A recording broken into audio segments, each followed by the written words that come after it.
précédent panel parlait de la méfiance que nous devons avoir vis-à-vis de ce que nous transmettons sur Internet.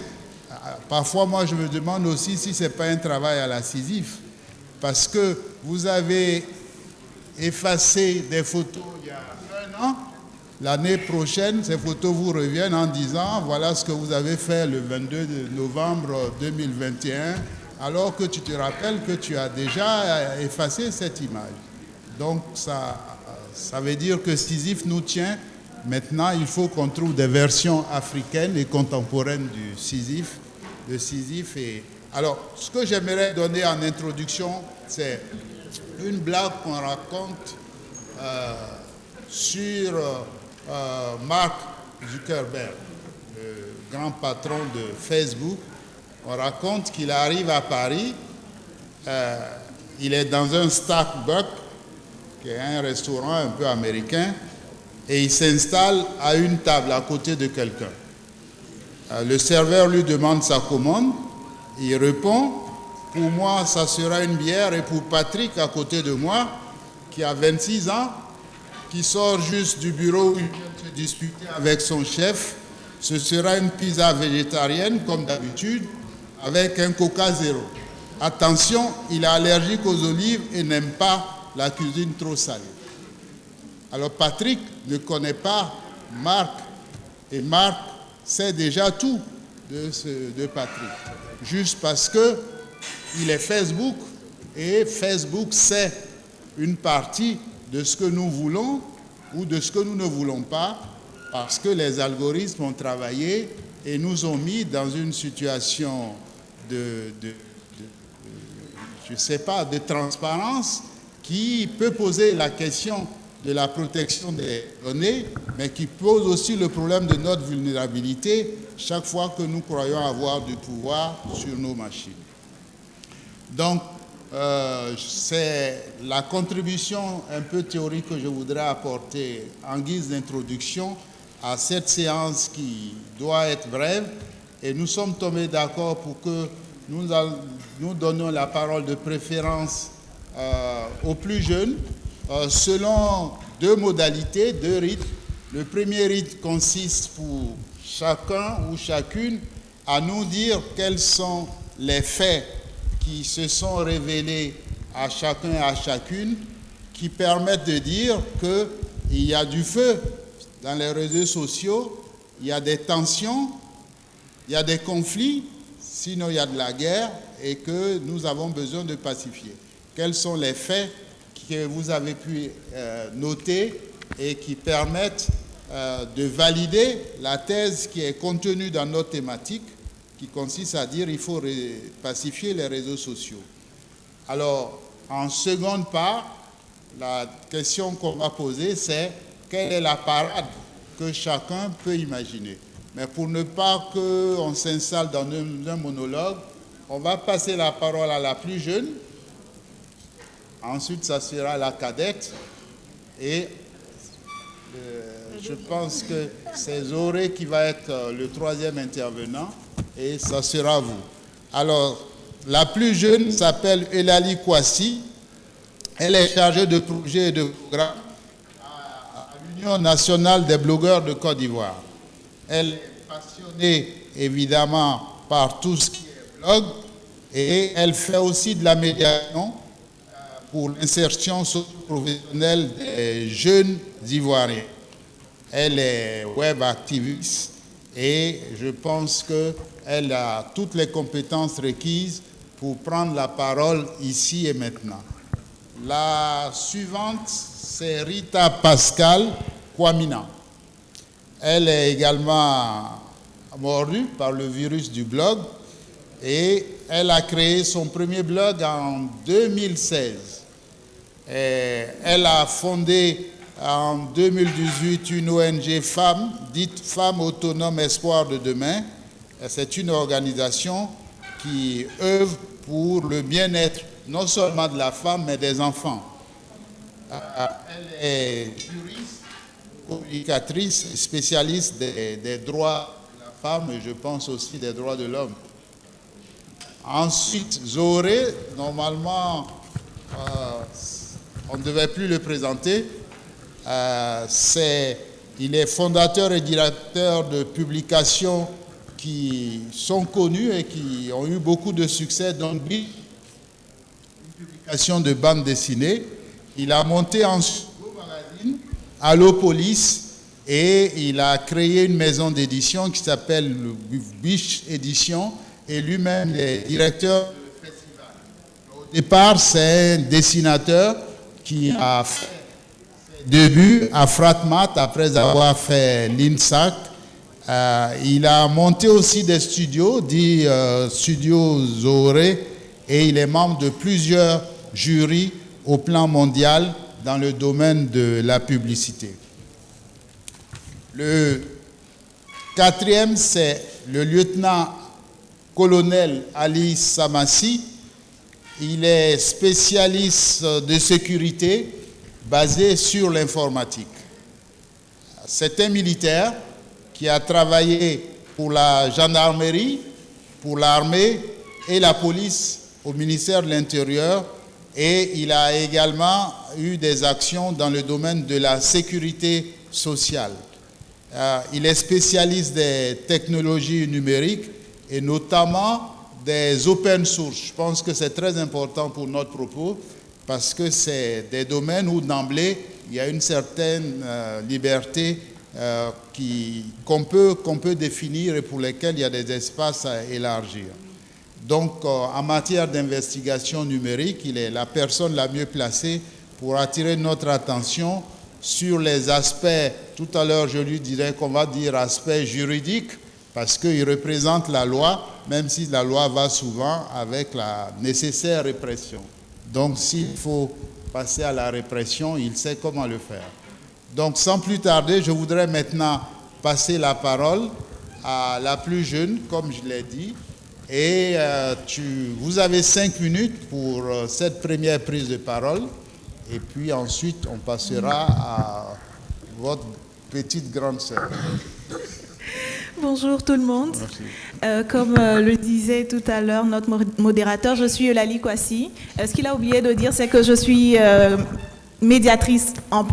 consultante en digitalisation d'entreprise, ce qui veut dire que j'accompagne les entreprises dans la transformation digitale.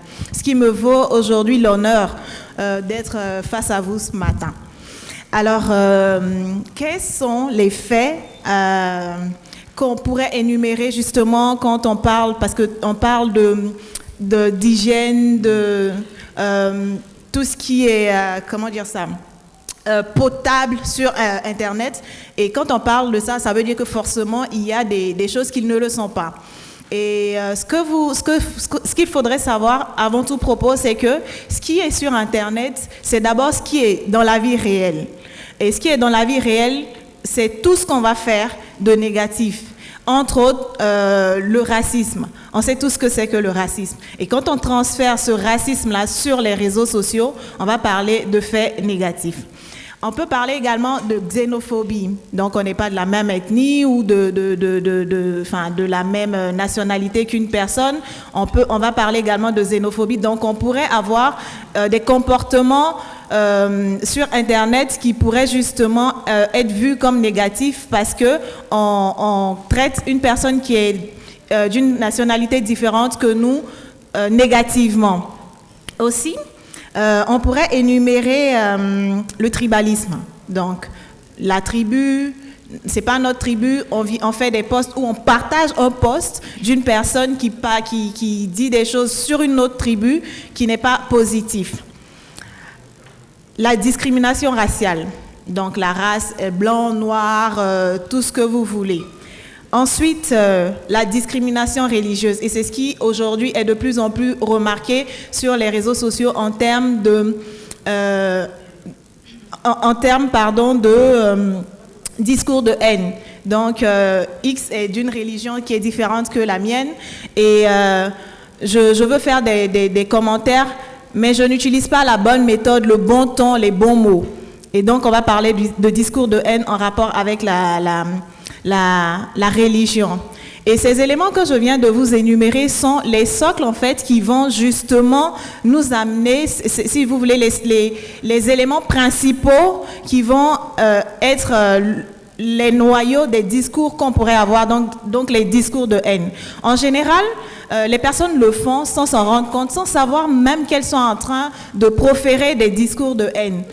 Je vais prendre un exemple assez simple quand, par exemple, Eulalie que je suis, qui est Annie, est en train de se disputer avec Rita, qui est Apollo, de dire que les Annie et les Apollo sont en train de se disputer, c'est un discours de haine. On ne le voit pas tout de suite, mais c'est un discours de haine, parce que ce n'est pas les Annie et les Apollo qui sont en train de se disputer, mais c'est Eulalie et Rita, deux personnes. Le fait de parler d'un groupe à ce moment-là, on n'est plus dans l'identification des individus, mais d'un groupe. Et ça pourrait, et on l'a vu dans plusieurs exemples, créer justement des conflits sur Internet. Et on sait tous que les conflits sur Internet finissent par se retrouver dans la vie réelle où on va agresser des gens, on va insulter des gens. Et donc, voilà ce que moi, je voulais dire sur cette première partie-là. Je vais passer le micro à Rita. Merci, Eulalie. D'accord. Comme le modérateur l'a dit, je suis Rita Pascal Kwaminan. Je suis aujourd'hui ici en tant que présidente de l'Association des blogueurs de Côte d'Ivoire. Donc, pour revenir à la thématique pour laquelle nous sommes là, il faut savoir déjà qu'en Côte d'Ivoire, il y a près de 10 millions d'utilisateurs d'Internet, dont 6 millions d'utilisateurs des médias sociaux. Donc, les réseaux sociaux ont permis de démocratiser les débats. Donc, aujourd'hui, chacun peut parler, que ce soit sur des sujets de politique, économie, fait de société, chacun peut s'exprimer librement. Les réseaux sociaux permettent d'avoir de la visibilité. Ils permettent également de partager son opinion, mais également de gagner de l'argent. Donc, c'est une belle aubaine pour beaucoup de personnes. Et on assiste à la survenue de différents types de créateurs de contenu et chacun y va de sa créativité. À la recherche du buzz, on ne va pas penser loin, on va poster certaines choses. Eulalie, dans son propos, a parlé tout à l'heure de discours de haine, mais moi, je voulais mettre l'accent sur les fake news. Par exemple, en 2020, lorsque la Covid-19 battait son plein, il y a une fausse alerte qui a été lancée sur les réseaux sociaux disant que le centre de Yopougon BAE était pour recevoir les malades de la Covid, alors qu'à la base, c'était plutôt un centre pour le dépistage. Et qu'est-ce que ça a entraîné? On a assisté à un soulèvement de la population, des affrontements entre la population et les policiers.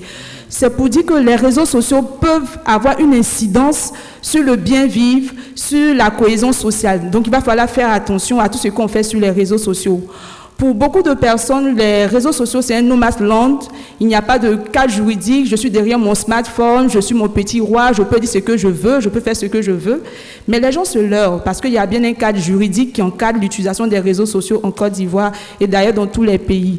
Et il va falloir faire attention à tout ce qu'on dit, à tout ce qu'on fait, parce qu'il y a des normes qui existent et qui permettent une bonne utilisation des réseaux sociaux pour que tout le monde puisse tirer le meilleur profit de l'utilisation des médias sociaux.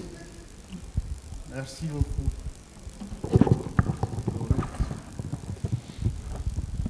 Merci. Après les deux jeunes dames, je me demande bien ce qu'il faut ajouter. Je suis Zoré Lassane, je suis directeur de publication de Biche, Go Magazine et Allopolis, et par ailleurs aussi président des éditeurs de presse de Côte d'Ivoire. Voilà. Il faut dire que ce thème-là, quand on me l'a proposé, tout de suite, ça m'a évoqué quand même quelque chose, parce que c'est devenu un fléau. Les discours de haine sur les réseaux sociaux, c'est devenu vraiment un fléau. Il n'y a pas de débat sur les réseaux sociaux sans qu'il y ait des débordements. Et ça, nous le constatons tout le temps. Et aujourd'hui, vous avez pas mal d'influenceurs qui doivent leur réputation justement à ces dérives-là. Nous avons suivi pendant un bon bout de temps les clashs, la fameuse période des clashs où des influenceurs se lançaient des pics. Des fois, ça débordait. Bon, tant que c'est seulement quelques injures ou bien des paroles déplacées, bon, ça n'a pas l'air aussi grave que ça, mais quelquefois, comme l'a dit une intervenante tout à l'heure, ça déborde dans la vie de tous les jours. Vous avez des fans qui perçoivent les messages que vous lancez d'une autre façon et peuvent passer à l'acte, alors que peut-être que vous avez dit ces paroles-là sans trop aller au fond des choses. Voilà. Et moi j'avoue que je désespère un peu des débats que je vois sur la toile. Et particulièrement en Côte d'Ivoire, il est difficile de mener un débat sans que cela ne prenne des proportions dramatiques. C'est vraiment difficile. Moi-même, pas plus tard qu'il y a quelques jours, je suis dans une plateforme des fans de Chelsea Football Club. Bon, je faisais des remarques sur un joueur, mais je me suis fait ramasser par vraiment un jeune qui a peut-être l'âge de mon fils, hein, ou peut-être même que mon fils est plus âgé que lui. Mais j'essayais de le calmer, mais il continuait de m'insulter. Il a même fait un vocal. Il a même fait un vocal pour m'agresser. Donc finalement, bon, j'ai signalé cela aux administrateurs, et puis ils l'ont retiré tranquillement, quoi.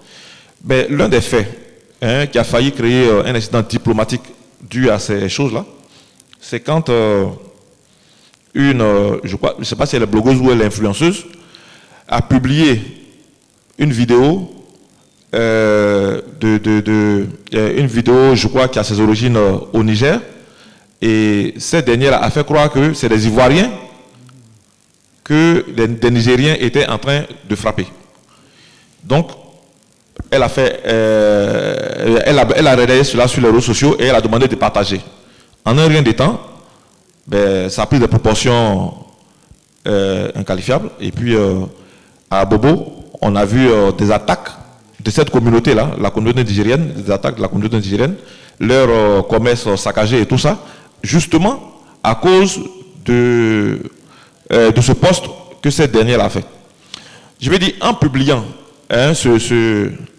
cette vidéo-là, est-ce que l'auteur a pris la peine de vérifier d'abord l'information, à mesurer les conséquences que son acte aurait pu poser avant d'agir? Parce qu'en temps, il y a eu quand même des dégâts et cela a failli créer un incident diplomatique entre la Côte d'Ivoire et le Niger. Simplement parce que quelqu'un était dans sa chambre, a envoyé une vidéo et ça a créé tout un pataquès en ville. Voilà. Donc, je crois que les réseaux sociaux sont comme un couteau à double tranchant. On peut les utiliser dans le bon sens, comme on peut les utiliser aussi pour faire du mal. Aujourd'hui, on remarque surtout que depuis la Russie, les gens arrivent à contrôler pas mal d'activités dans les autres pays. Bon, voilà, je vais m'arrêter là pour l'instant, comme on n'a pas suffisamment de temps. C'est dommage, on ne peut pas développer davantage. C'est pas mal déjà ce que tu as mis sur la table. Merci beaucoup. Mon lieutenant, je dois dire mon colonel. Merci de me donner la parole. La présentation, je représente le directeur de l'informatique et des traces technologiques. Donc c'est la présentation de mon directeur qui l'a fait, quoique c'est le même profil. Mon intervention, comme le professeur le disait en entame, là je m'inscris dans le volet répression.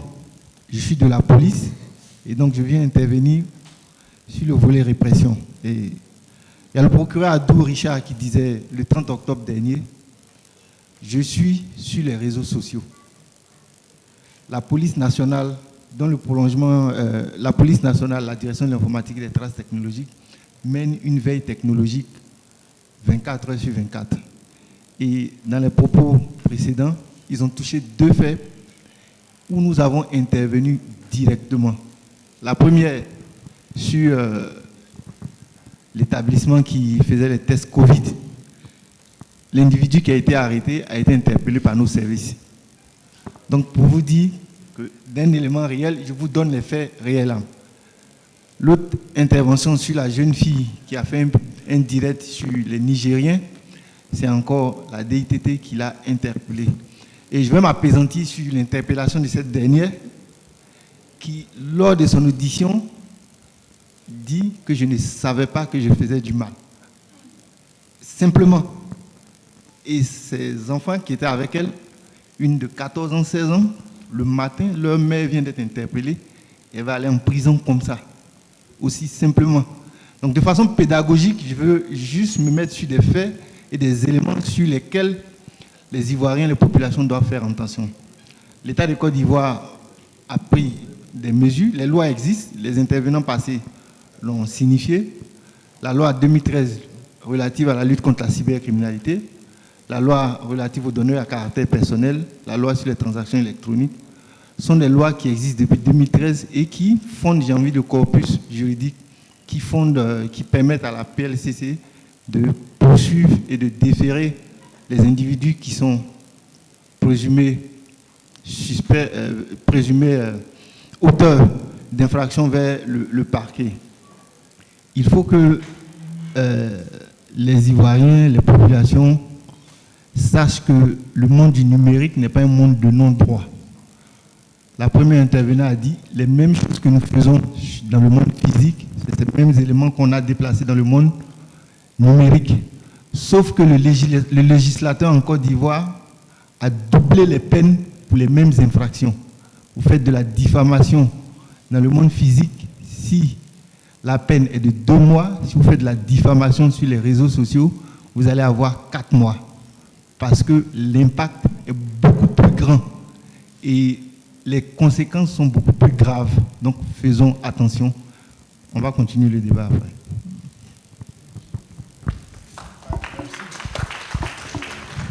En fait, c'est avec vous qu'on va continuer. Parce que comme vous avez été le dernier à prendre la parole, je voudrais que vous soyez le premier à aborder le deuxième volet de notre séance. Ce deuxième volet, vous avez déjà commencé à répondre aux aspects, mais ce qui nous préoccupe maintenant, en deuxième phase, c'est quelles sont les parades. Vous avez déjà dit que, en tant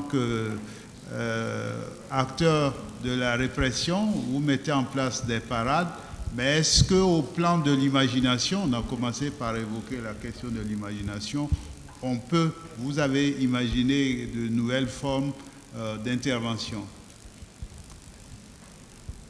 Nouvelle forme d'intervention, en termes d'infraction, vous voulez dire? Oui, pour pacifier ces réseaux sociaux. Non, pour pacifier ces réseaux sociaux, notre action n'est pas que de la répression.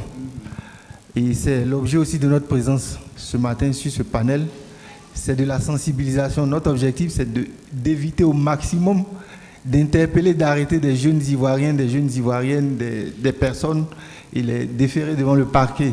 Et donc, on fait beaucoup de sensibilisation. Nous sommes ouverts à ce type d'échange. Et Mme Diawara, nous ne sommes pas à notre première participation. Nous sommes ouverts à ce type d'échange. On va dans les écoles. Chaque année, le directeur de la DITT va envoyer ses équipes vers les jeunes parce que la population aussi la plus impactée, ce sont nos jeunes. Je regardais les chiffres de 2021 sur 71 interpellations. Vous avez 80% de ceux qu'on a déférés qui ont l'âge qui varie entre 18 et 35 ans. Donc, la majeure partie des personnes qu'on interpelle sont des jeunes. Donc, on accentue notre action sur la sensibilisation, les écoles, les individus, et pourquoi pas prôner ce qu'on appelle, on sort de la Covid, oui, on a encore de la Covid, les gestes barrières. Pour nous, les gestes barrières, c'est l'hygiène numérique aussi, sur le numérique. Il faut faire attention. On revient toujours, mon directeur a tendance à le dire, ce qu'on fait dans la vraie vie, il faut pouvoir l'appliquer dans le monde numérique. Je ne parle pas à quelqu'un que je ne connais pas, c'est ce qu'on a dit à nos enfants. Donc sur le numérique, je ne parle pas à quelqu'un que je ne connais pas. Je ne diffuse pas quelque chose que je n'ai pas vérifié. Je ne partage pas quelque chose que je n'ai pas vérifié. Et si je devrais même le partager, est-ce que j'ai la qualité de le faire? Le jeune qui a publié les informations sur le centre de Covid a eu encore la même réaction pour lui. On lui a dit que c'est pour venir piquer les Ivoiriens pour les inoculer la Covid-19. Et donc lui, il a publié. Il est aux arrêts. Il fait un tel... Il vous dit ça comme ça. Mais sauf que des biens ont été détruits. Et que l'État doit trouver des moyens encore pour remettre ça en place. Pendant qu'on était en train de courir, la Covid venait à peine de commencer. Quelle était l'action même des gouvernants au niveau international? Que le peu d'argent qu'on a investi, par votre action, des gens sont venus détruire. Donc notre cheval de bataille, c'est la sensibilisation. Les lois existent. Nul n'est censé ignorer la loi. Et le procureur de la République l'a dit, il est 24 heures sur 24 sur les réseaux sociaux. En d'autres termes, ces services, la police nationale, la gendarmerie nationale, sont 24 heures sur les réseaux sociaux qui mènent la veille technologique. Donc faisons encore attention. Merci beaucoup. Merci beaucoup, monsieur le modérateur. Alors, on a la chance d'avoir, on va dire, un peu plus de 50% dans la salle des jeunes, comme nous, donc comme moi en particulier. Et ce que je voudrais partager avec ces jeunes-là, c'est de se dire que plutôt que d'éduquer la personne qui est en face de moi sur les réseaux sociaux, je décide, moi, d'être cet exemple-là. Parce qu'à partir du moment où 10 personnes vont décider elles-mêmes d'être un exemple de bien se comporter sur les réseaux sociaux, on n'aura plus à faire l'éducation de qui que ce soit. Et ça commence déjà par la lecture des conditions d'utilisateur de toutes les applications qu'on va utiliser. On a tendance à mettre, OK, quand on ouvre une application, quand on est en train de s'inscrire, on vous dit conditions d'utilisateur, acceptez-vous les conditions d'utilisateur, on met OK. On ne sait même pas le contenu de ces conditions-là, on ne sait pas. On met juste OK parce qu'on n'a pas le temps. Prendre du temps pour faire chaque chose, c'est très important parce que ça nous évite de se retrouver dans des situations dans lesquelles la PLCC sera obligée de nous emmener à la MACAM, de nous déférer même. Et j'aime bien dire aux personnes que je forme que quand on voit une information sur Internet, avant de décider de la partager, donc de la relayer, il faut prendre le temps de compter jusqu'à 100. C'est difficile, mais prendre le temps de compter jusqu'à 100, ça va te permettre de tempérer. Et ça va t'amener à te poser des questions. Est-ce que? Et ça va te permettre d'avoir des bons réflexes, notamment de vérifier l'information. Qui l'a publiée? Est-ce que c'est une information récente? Est-ce qu'elle est vraie? Donc, compter jusqu'à 100, c'est très important. Ça nous évite de faire certaines choses dans la précipitation qui nous reviennent amères, comme j'aime le dire après. Il faut baliser. Je le dis pour mes jeunes frères qui sont en face de moi, mais je le dis aussi pour les parents. Je suis maman d'une petite fille de 6 ans qui regarde YouTube. Je lui permets de regarder YouTube parce que j'ai balisé. On a YouTube, mais on a également YouTube Kids. Il y a beaucoup de gens qui ne le savent pas. YouTube Kids, on ne va pas retrouver certains contenus qui ne sont pas bons pour les enfants là-bas. Et même quand on veut autoriser nos enfants à regarder le YouTube normal, ce qu'il ne faut pas oublier, c'est que derrière toute application, il y a des algorithmes. Les algorithmes, c'est une intelligence derrière qui va vous proposer justement le contenu que vous avez l'habitude de regarder. Donc, si vous savez que vous prenez comment dire ça? Vous donnez votre téléphone à vous, sur lequel il y a votre YouTube, votre enfant, prenez le temps avant d'éduquer votre application au fait que c'est un enfant qui va regarder. Donc, 30 minutes avant de donner le téléphone à l'enfant, ouvrez que des dessins animés, par exemple. Ouvrez que des dessins animés, ouvrez des choses que les enfants regardent. Vous allez voir que quand l'enfant va prendre le téléphone et regarder YouTube, on va lui proposer que des contenus dans le même sens. Et c'est ça l'éducation derrière de l'algorithme.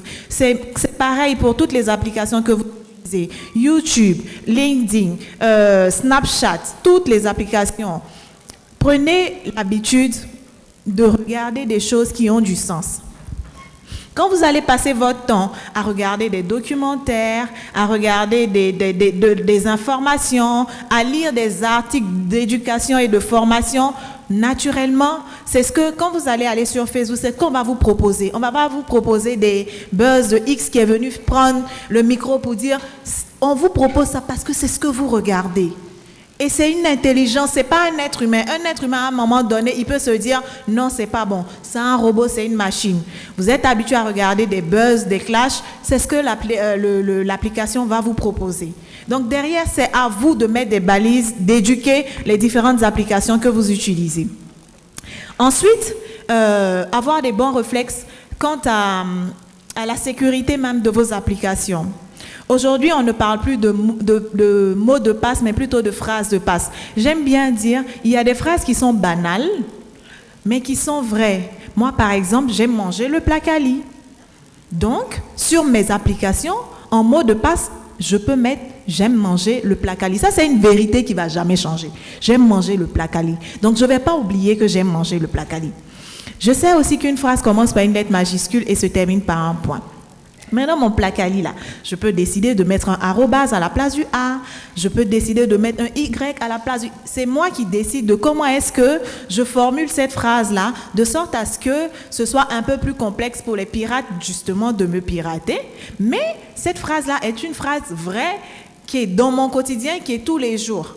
Donc, vous devez également sécuriser les différentes applications que vous utilisez à travers vos mots de passe qu'on va transformer en phrase de passe. Ne changez pas vos mots de passe maintenant. Attendez quand vous allez arriver à la maison, vous vous asseyez et puis vous le faites calmement, sinon vous risquez d'oublier.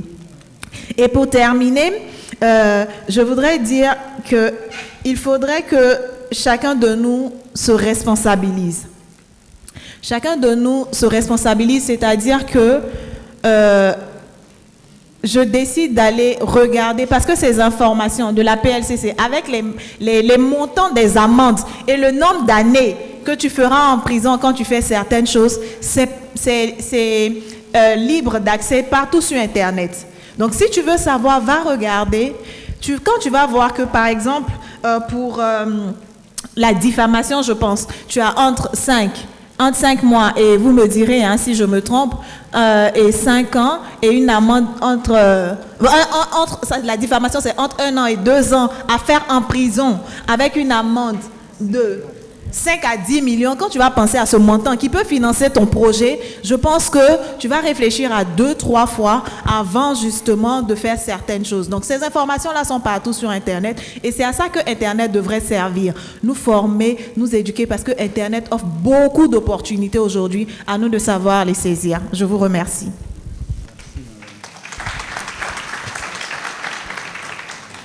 D'accord, merci. Donc, je le disais tantôt, je suis là pour le compte de l'Association des blogueurs de Côte d'Ivoire, dont j'ai l'honneur d'être la présidente. Donc, à la question de savoir quelles solutions on doit mettre en place pour permettre à ce que les réseaux sociaux soient un espace sain, je vais partager l'expérience que nous, en tant qu'association des blogueurs ivoiriens, nous avons mis en place. Donc, nous mettons l'accent sur la sensibilisation et l'éducation des plus jeunes. Dans le propos du lieutenant, il a dit que les personnes qui ont été interpellées sur les faits d'infraction en ligne sont très jeunes. Et donc, nous, on a mis un accent sur l'éducation des jeunes à travers différents programmes qu'on a lancés. On a le programme qu'on a dénommé la Bloc Academy, qui est un programme d'utilisation, comment devenir créateur de contenu et tout. Parce qu'aujourd'hui, les réseaux sociaux attirent les jeunes. Pourquoi? Parce qu'on peut avoir de la visibilité, on peut gagner de l'argent. Comment utiliser de manière saine les médias sociaux pour se faire de l'argent, pour se faire une bonne visibilité? Et c'est ce que nous, on enseigne aux plus jeunes. Donc, nous sommes beaucoup dans l'éducation des plus jeunes. Il faut vraiment il faut vraiment miser sur l'éducation, sur la sensibilisation. Parce que faute d'information, les jeunes vont faire certaines pratiques sur les réseaux sociaux qui vont leur retomber là-dessus, malheureusement. Et nous, on a plusieurs actions. En dehors de la Bloc Academy, on a également des sessions de formation où on invite le grand public pour qu'on puisse les instruire sur les bonnes pratiques à utiliser lorsqu'on est sur les médias sociaux.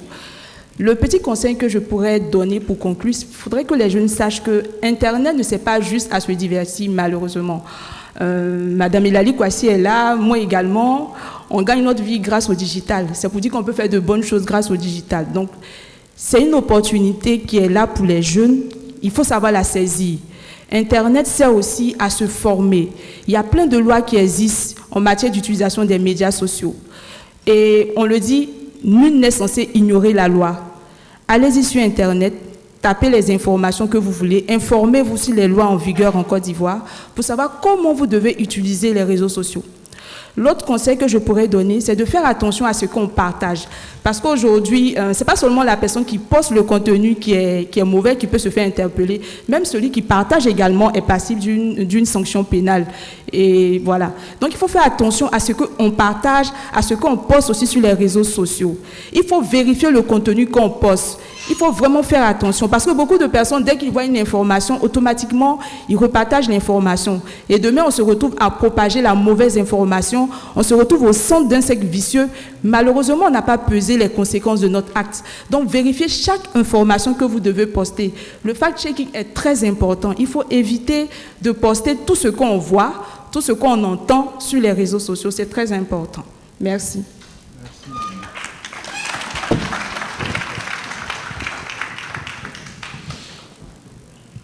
Ben, je remercie tous ceux qui sont passés avant moi. C'est normal, hein? Moi, je m'appelle Zoré, donc c'est Z. Ça fait moi que je sois le dernier à prendre la parole. Voilà. Mais je pense qu'il y a quelque chose qui revient régulièrement dans tout ce que les autres ont dit, c'est la sensibilisation, c'est l'éducation. Et je pense que sur ce point-là, il faudrait insister là-dessus. Dans la salle ici, il y a beaucoup de jeunes qui utilisent les réseaux sociaux de façon innocente quelquefois, qui ne savent pas trop bien ce qu'ils font. Quand je le dis, tout à l'heure, elle disait que lorsque vous partagez un contenu, alors que vous ne connaissez ni d'Anna ni d'Ève de son origine, ça peut vous créer aussi des problèmes.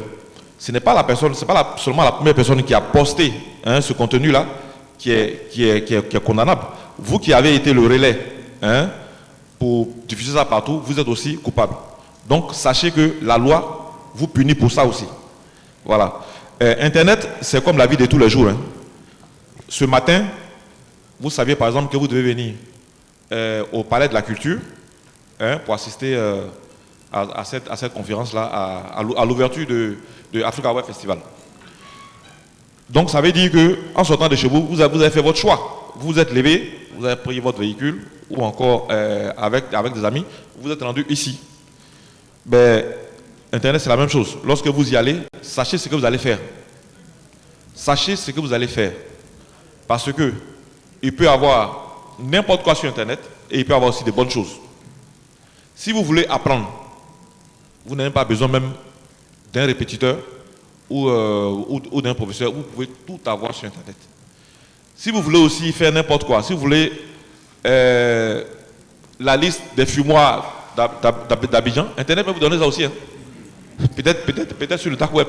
Donc, il faut savoir concrètement ce que vous allez faire sur les réseaux sociaux. La preuve en est que aujourd'hui, ça fonctionne avec des plateformes. On est tous dans des plateformes où soit c'est sportif, soit c'est pour du divertissement, etc., etc. Ça peut être même des amis qui se mettent ensemble pour créer un groupe. Mais pourquoi est-ce que vous vous attachez à ce genre de groupe-là? C'est parce que vous avez des intérêts dans ces groupes-là. Alors, si vous savez qu'il a été formé un groupe de fumeurs de l'herbe quelque part et que vous allez dedans, ça veut dire que vous-même vous avez envie de devenir un fumeur d'herbe. C'est pour ça qu'il faut faire très attention et à la sensibilisation dont on parlait tout à l'heure, il faudrait amener les jeunes, il faudrait sensibiliser les jeunes à l'empathie. Déjà, il faut sensibiliser les jeunes à l'empathie. Aujourd'hui, nombreux sont les jeunes qui sont dépourvus d'empathie. C'est-à-dire qu'on peut être en train de lyncher quelqu'un sur les réseaux sociaux, on vient simplement pour empirer la situation plutôt que de venir au secours de la personne peut-être qui est mise au banc. Donc il faut amener les jeunes à faire cela. Il faut aussi que l'école ivoirienne, parce que l'école ivoirienne qu'on voit actuellement là, c'est encore l'école de nous autres là. Il faudrait peut-être que l'école franchisse vraiment le pas et qu'on introduise de façon courageuse le web. Parce qu'aujourd'hui, tous les jeunes que nous voyons là se sont familiarisés au web et ceux qui viennent après aussi le seront encore plus. Donc dès maintenant, il faut prendre le devant de la chose, les familiariser à cela, comme ça on pourra leur montrer les dangers du web et puis leur montrer aussi les bons côtés du web. Voilà, donc je pense qu'il y a tout un travail à faire au niveau de la sensibilisation, aussi bien du côté des parents. Je pense qu'il y a une intervenante qui a parlé de ça, elle a parlé de son enfant qui a accès à YouTube Kids. Et puis, il y a aussi l'État de Côte d'Ivoire qui doit prendre aussi les choses en main pour faire cette sensibilisation-là. Étant donné qu'on ne peut plus s'en passer, on vit dans un monde qui va dans ce sens-là. On ne peut pas l'ignorer. Donc il faut se donner les moyens d'éduquer nos enfants avec ça. Au fur et à mesure qu'on avance, ça va faire partie encore plus de notre quotidien que maintenant. Nous là, on a découvert ça en route. Hein. Sinon, avant, quand on doit draguer une fille, ben, on est derrière la porte et puis on va pss, pss. Mais maintenant là, il y a le téléphone. Il y a le téléphone portable et tout ça. On peut s'appeler. Ce n'est plus la même chose. C'est vraiment une autre réalité. Voilà, donc il va falloir que la Côte d'Ivoire même se mette déjà à jour. Et puis, au niveau de la sensibilisation en faveur des jeunes, il faut vraiment accentuer. Parce que les jeunes ignorent beaucoup de choses. Il faut même faire la promotion de la loi sur l'utilisation des réseaux sociaux. Et je pense que ça va aider beaucoup de personnes. Voilà. Et je vais m'arrêter là et je vous remercie pour votre attention. Merci Zoé. Je voudrais vous remercier tous. Je n'ai pas le temps de faire une synthèse parce que le temps presse, mais j'aimerais rappeler que les réseaux sociaux ou Internet, il y a beaucoup de contenu. Les experts considèrent que seulement 10% des contenus sont nocifs. C'est-à-dire les problèmes que nous posons ici ne mettent pas en question la totalité des réseaux sociaux, mais c'est seulement 10%. Mais ces 10% sont suffisamment graves pour que nous puissions leur consacrer tout le temps qu'il faut. Alors là, je note que tout le monde est d'accord pour dire que les réseaux sociaux et donc le virtuel a des effets prescriptifs, parce que vous avez tous dit que ce qui se passe sur les écrans a des chances de se transporter dans le réel. Et c'est pour cela qu'il faut éviter de participer à la gangrène. Il faut éviter de relayer des informations qui sont erronées, qu'on n'a pas vérifiées, ou même des informations. Je pense que c'est Zoré qui a parlé d'empathie. Vraiment, je remercie d'en avoir parlé parce qu'on met tout en spectacle, y compris la souffrance des autres, et les gens relaient des choses complètement morbides. Donc ça participe des gestes barrières dont le colonel a parlé. Ces gestes barrières, ça consiste aussi à avoir de bons réflexes qui consistent chaque fois que nous sommes en face d'un contenu madame a dit de compter jusqu'à 100 avant de relayer, mais ça veut dire qu'il faut prendre le temps de la réflexion pour savoir qu'est-ce qu'on fait si on doit le faire. Et il y a la sensibilisation à mener, ça passe par aussi une éducation. Il ne faut pas attendre que ce soit seulement la société au sens large qui donne les premiers rudiments de la connaissance de l'informatique aux plus jeunes, mais que l'école a une responsabilité qui peut aider à éviter l'addiction, notamment l'addiction vis-à-vis des mauvais contenus, mais en revanche l'addiction vis-à-vis des textes, vis-à-vis de la littérature, vis-à-vis des articles qui nous forment, permet que les algorithmes nous remettent à nouveau sur le chemin de nouveaux contenus. Donc, je pense que le colonel a rappelé que Internet n'est pas au-dessus de la loi et que la loi va sévir et qu'elle va sévir de manière de plus en plus fiable, puisque d'après ce que j'ai compris, nous sommes surveillés. Il y a une veille 24 heures sur 24. Donc, je voudrais terminer par cette veille qui n'est pas toujours maléfique, mais qui est faite pour que nous nous réveillons tous en bonne santé. Je pense que c'est vraiment ce que je vous souhaite. Merci pour votre attention. Et la suite est à Alain, que je voudrais féliciter également pour sa contribution. Merci. Et remercier en même temps toute l'équipe de Africa Web Festival dont il est l'un des promoteurs. Merci infiniment, sir.